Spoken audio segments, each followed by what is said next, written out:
So, welcome back to the Freelancers Mic. If you've been following the show, you know we have improved or we have beforted. We are now focused on one thing, helping B2B coaches and consultants move from just another voice to the indisputable authority in their niche. So, today we are talking about that one hard truth. All we have that one thing that we all want to learn or want to be, and that is being internet famous doesn't pay the bills. So I know people want to be famous, but sometimes that one doesn't pay the bills. So if you have 10,000 followers but zero discovery calls on your calendar, you don't have a visibility problem. You have a system problem. Joining me today is Candice Smith, the mind behind the test maker matrix and the Amore framework. So we actually renamed it. It's called the VizDev Framework. Oh, okay. She helps founders audit their visibility to make sure it actually converts. So, Candice, welcome to the show. How are you doing today? I am doing very well. Thank you so much for having me. You're most welcome. I'm a visibility strategist, so I live for a good audit. But for a coach that is listening to this episode today who feels like they're doing all the things with no results, where do we actually start?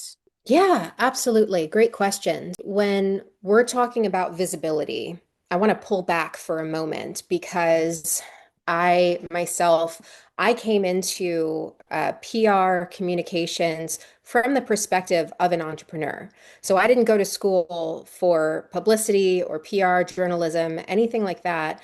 I started out as a serial social entrepreneur myself. And so I had to come up with a lot of the definitions along the way of what my playbook was going to be for visibility. So when I'm talking about visibility and getting someone's brain wrapped around it, I like to start with the following definition. So, marketing is the way that we tell our story to the world, right? PR is the way that others share our story with the world. Visibility is the system that helps those two intersect, right? Marketing and PR have to work in tandem, but we need to know how to tell our story in such a way that we get other people excited to share it. And so that's where visibility comes from. And when people usually ask, where do I even get started with visibility? We want to think first, am I being proactive? Am I planning ahead for some of the opportunities that are coming my way? Or am I reacting?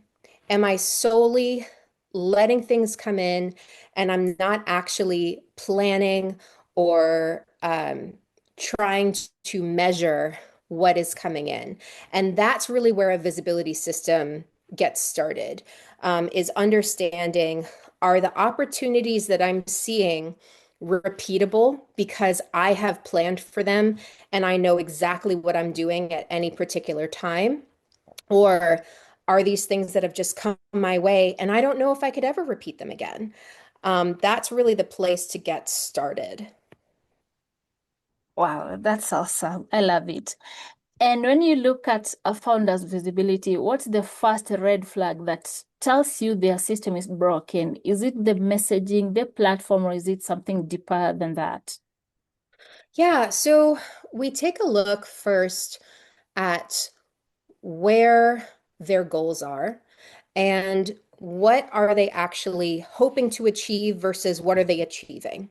So if somebody is at a place where they feel like they're putting themselves out there and they're doing all of the things, and especially now with AI, it's easier to do all of the things and show up in many places and not actually get results from it, right? And so when I see that founders are either trying to do all of the things and not getting the results, or they're overwhelmed because they're trying something and it doesn't seem to be landing, we need to take a look at the strategy overall. Sometimes, yes, that has to do with messaging. Sometimes that has to do with what channels are they actually pursuing. And when I say channels, I mean the 5 different ways. I actually have a framework for this within the VizDev framework So I call this Amore, right? So you build Amore or love for your brand through five different pillars. And the five pillars are A, for authority. So that's anywhere where you are showing up and sharing your expertise on somebody else's platform.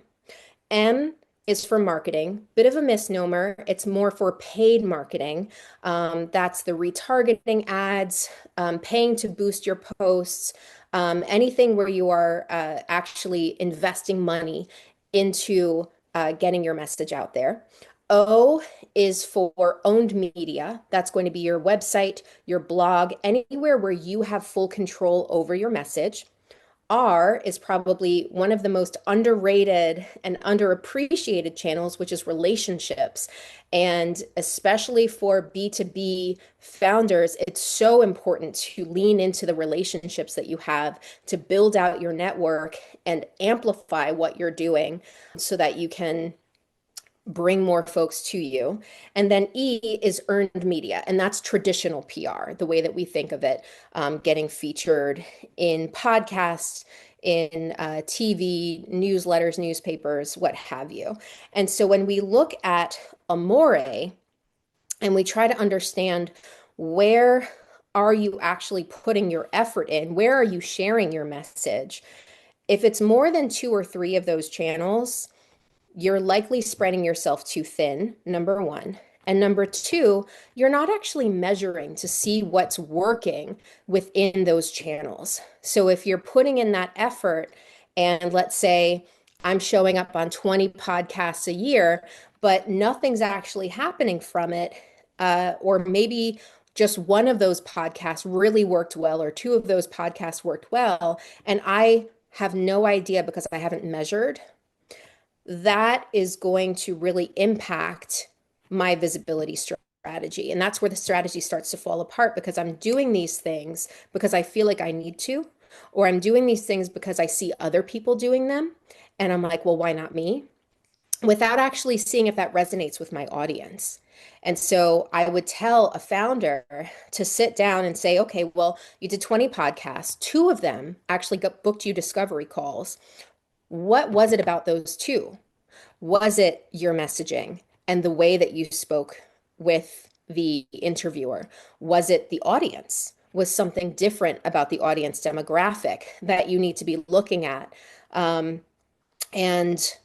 when you start chasing the traction and understanding what works with your ideal audience, speaking to your ideal audience, and understanding what really excites them about working with you, that is where you can start to fix a broken visibility system. Oh, I love that. So when I first received an email that mentioned the Amore framework, the first thing that came into my mind was love. So Yeah, that exactly. you thought about it that way. So because it already delivers the message before you even start talking about your framework. Yeah, we were hoping when I was working on it, I was like, well, geez, how do we make it measurable and understandable? And then I realized I was playing around with the letters, and I was like, oh my gosh, it's Amore. So that's yeah, it was just a happy circumstance there. Okay, so I love that one. And now let's talk about the high ticket signal. My audience, I'm sure you touched a bit on this. My audience is not looking for 50 sales. They are looking for that premium high value client or clients.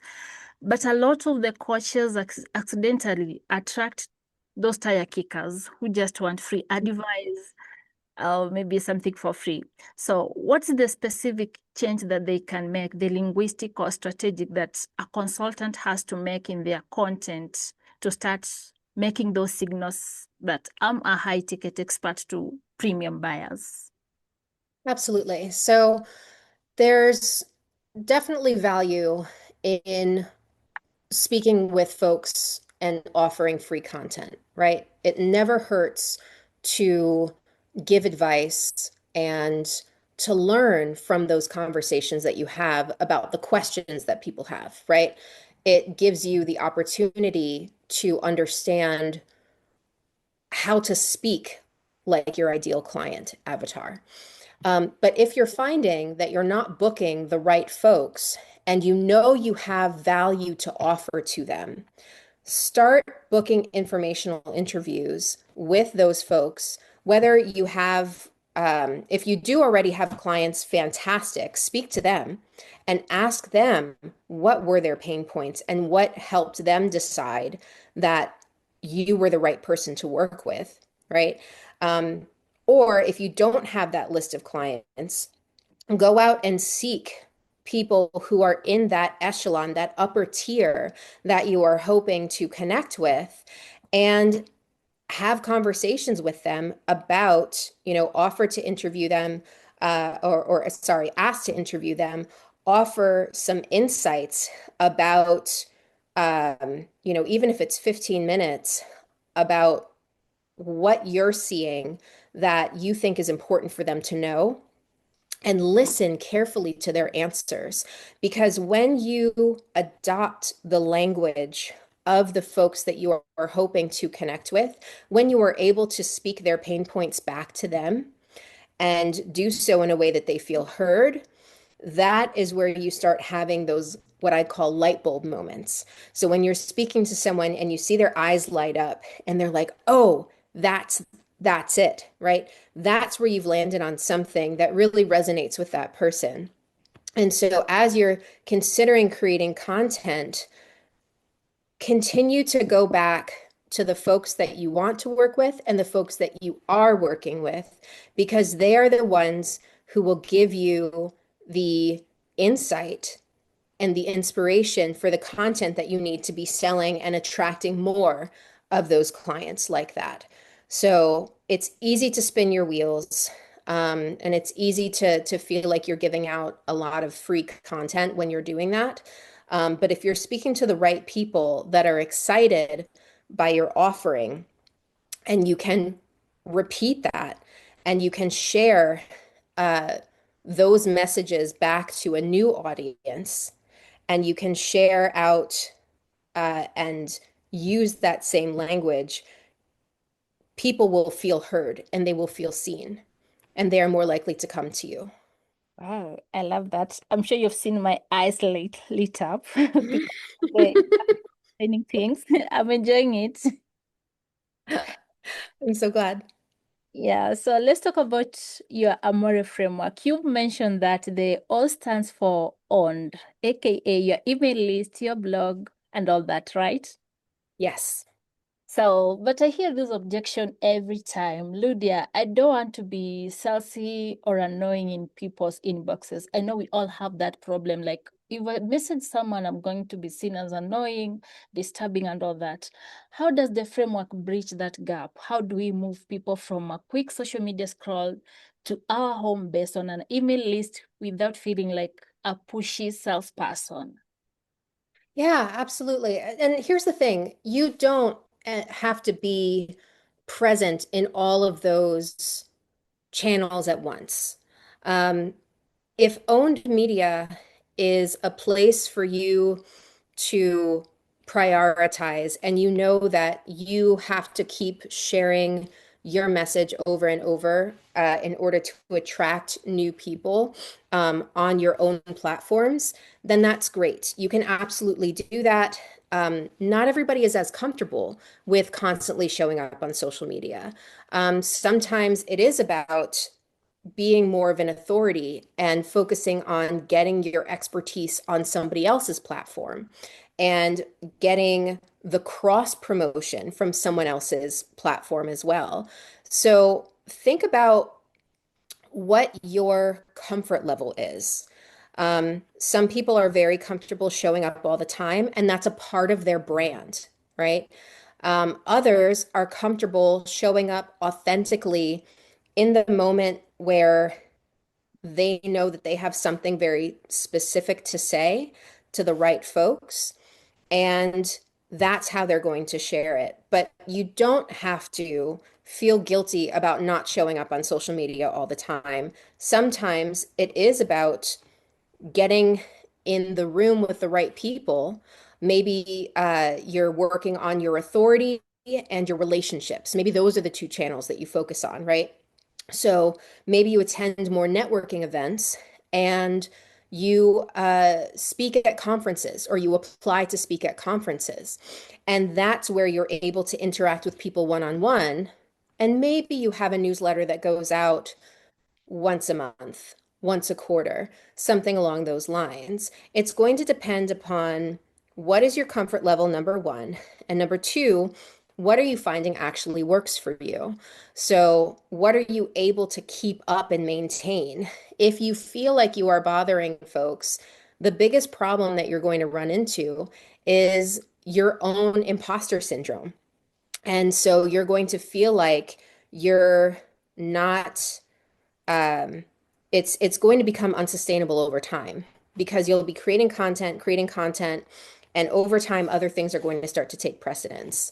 So I would say if you are, if you feel like you need to show up and be present on owned media all the time, and by all the time, I say maybe 3 times or more a week, as long as you're providing value and you're speaking from your heart as if you are having a one-on-one with that ideal client avatar that is stuck in that pain point, then that's great, right? That is something that you can do and be sustainable because you're getting out of your own head. Am I good enough to show up? Am I bothering people? Am I, why am I doing this, right? But if not, and that doesn't feel good or authentic to you, you may want to lean into another channel to be more visible in. Wow, I love that. I should have written down so many questions. You are a whole house of knowledge. Thank you. So finally, let's talk about your test maker matrix. So we actually renamed it. It's called the VizDev Framework. Oh, okay. There is this place, attention track. Is this where you are getting likes, the comments, the post shout outs, but your bank account is screaming, I need something. So how does a coach know why they are stuck there? And once they realize it, what's the first move they make to make that crossover into the revenue zone using your test maker? Oh, the other name you mentioned, you can emphasize on it. Yes, the VizDev Framework. So when you're finding yourself stuck, um, I want you to start by identifying what channels you're currently spending your time being visible in and what's actually driving traction for you. Because if you're not getting revenue, something's missing, something's wrong, right? And so it's either time to change your messaging and try and change your messaging, find a different audience to connect with, or change your channels and figure out a different way to start showing up. So I would say first things first, you need to analyze how are you actually showing up? How much time are you spending? How much energy? How much money potentially are you spending showing up? Um, and what kind of return does that have for you? Right? Because first and foremost, visibility compounds, right? It works. Visibility works when you are amplifying something that's already working. And so if you're showing up and showing up and showing up and you're not getting a return, something's not working. So pull back for a moment and try to understand, do I really know how to talk to my target audience? Am I trying to build trust in me, in a service or product that I'm offering? What am I trying to build trust in? And is there anything missing? Am I not addressing objections properly? Um, am I not providing enough urgency for someone to say yes, right?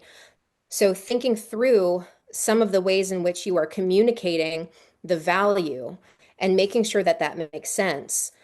Now, the other side of it is, again, going back to your ideal client avatar and making sure that you understand what is their pain point, how to talk to them, and also how to reach them, where to reach them. If you're just shouting into the void on social media, but you should instead be pursuing them on podcasts or instead be going to networking events where you think they're actually more likely to be there and to be listening, that's something to consider in terms of putting yourself out there and getting in front of a different network. Now, just to kind of ground the theory in a story, I'll share my business grew out of leaning into my relationships channel, right? So everything for me, especially because I didn't start out at a big agency, I didn't have clients, prior clients in PR. I was starting essentially a brand new business. And what did I do? I knew how to get PR for myself in my other businesses. And so I started by reaching out to my community and saying, listen, I've gotten into Oprah, I've gotten into Forbes and Business Insider.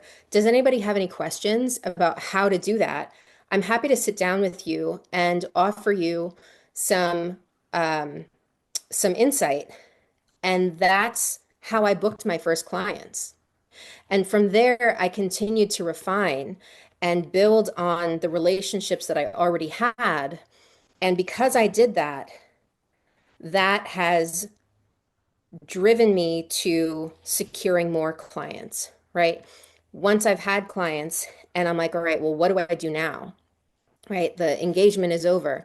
I go back to those same folks and I say, hey, do you know anybody else who needs the same type of support? Right? So for me, leaning into relationships has always been my go-to. And I suspect it's the same with a lot of other service providers who think that they have to be the end all be all authority on the TikTok or the Instagram or any other platform. And they're finding that they're grinding their gears when in fact, sometimes it's as simple as a phone call to somebody that you already know who trusts you and wants to support the work that you're doing.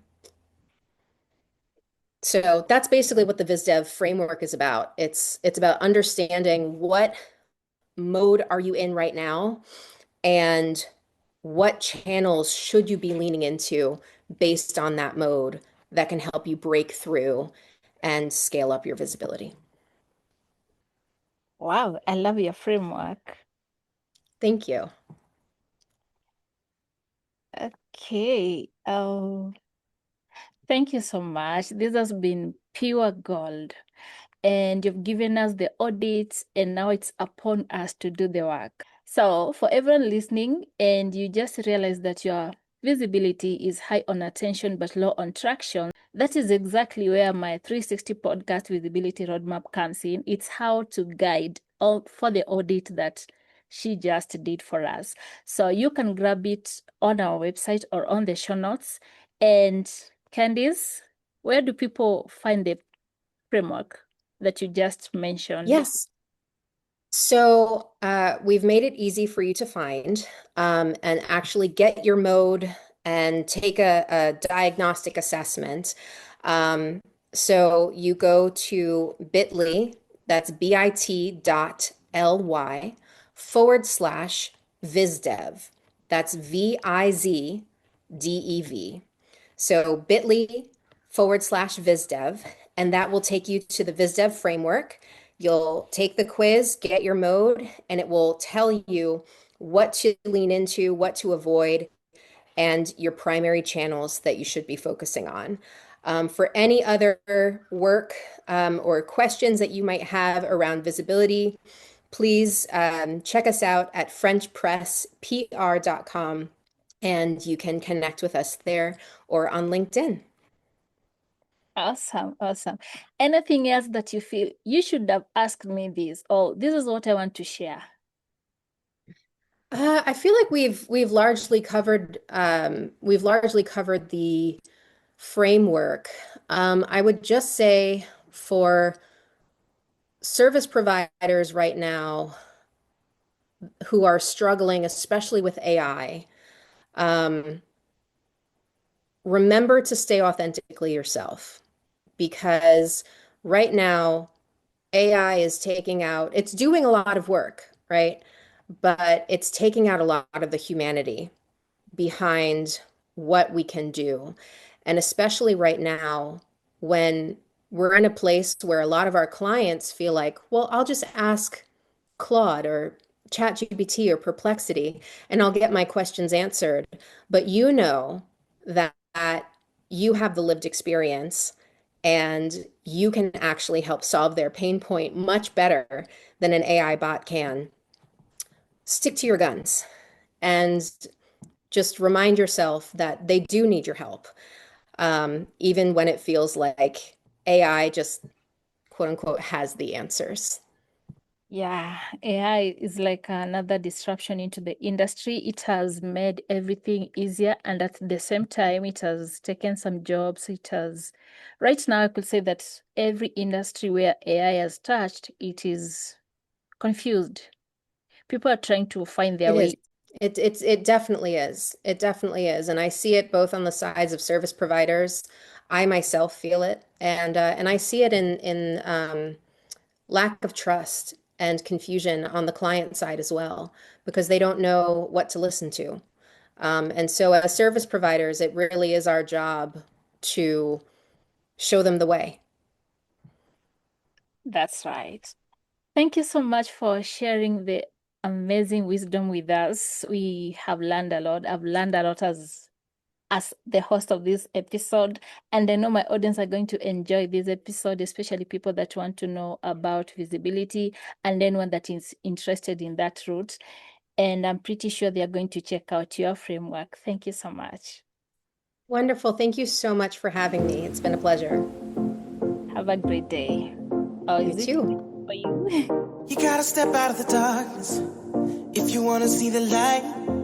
You gotta learn you can't get it wrong if you ever wanna get